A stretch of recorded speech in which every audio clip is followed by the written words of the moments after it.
Okay, so now we got more inequalities here with variables on both sides. If you clicked on this through my homework page because it's feedback, it's probably because you missed a problem that had variables on both sides of the inequality. I'm going to do two examples really quickly, so please pause the video if you think I'm moving too fast. It is an option that you guys can take care of. So the left is an easier one. The right is a little bit more difficult. It's multi-step, definitely with the distributive property and variables on both sides of the inequality. So let's look at the first one.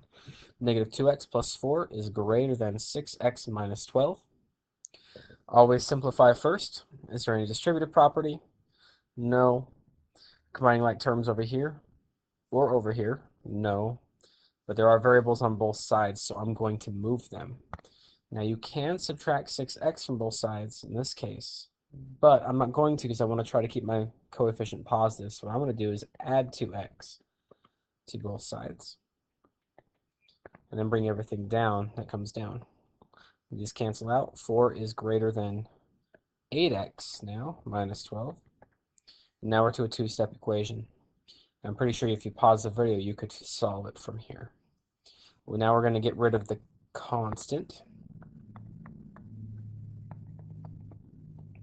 4 plus 12 is 16. It's greater than 8x. Those canceled out. And now I have to get rid of my coefficient, so I'm going to divide both sides by 8. So I'm going to have 2 is greater than x, or another way to write this is x is less than 2. These are both the same statement. The way we'll graph that really quickly, get my number line ready. It's going to be an open circle, and it's less than, so it's going to go to the left.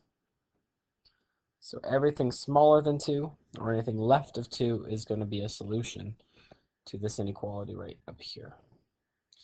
All right, now with that put aside, let's go on to the second one here, which is definitely a little bit more difficult, only because it's longer, though. Start with simplifying and distributive property.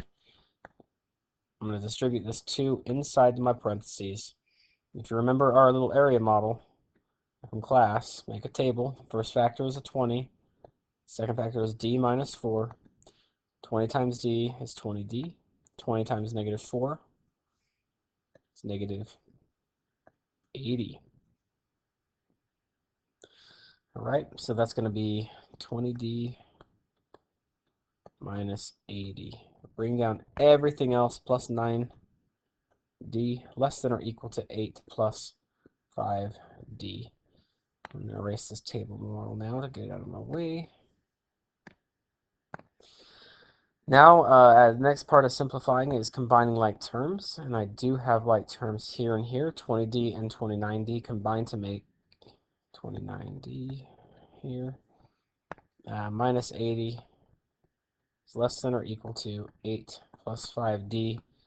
And now we have something that resembles this problem over here on the left, where variables are on both sides. So I need to move one of those, and I'm going to do my best to keep them positive. So I'm going to subtract 5d from both sides. 29 minus 5 is 24d minus 80. It's less than or equal to 8 because these cancel out. I'm going to get rid of my constant now by adding 80 to both sides. I'm left with 24d.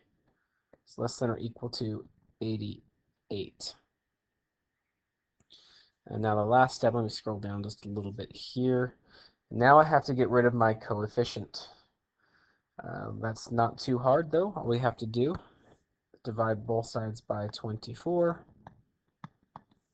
Notice that my coefficients cancel out because 24 divided by 24 is 1.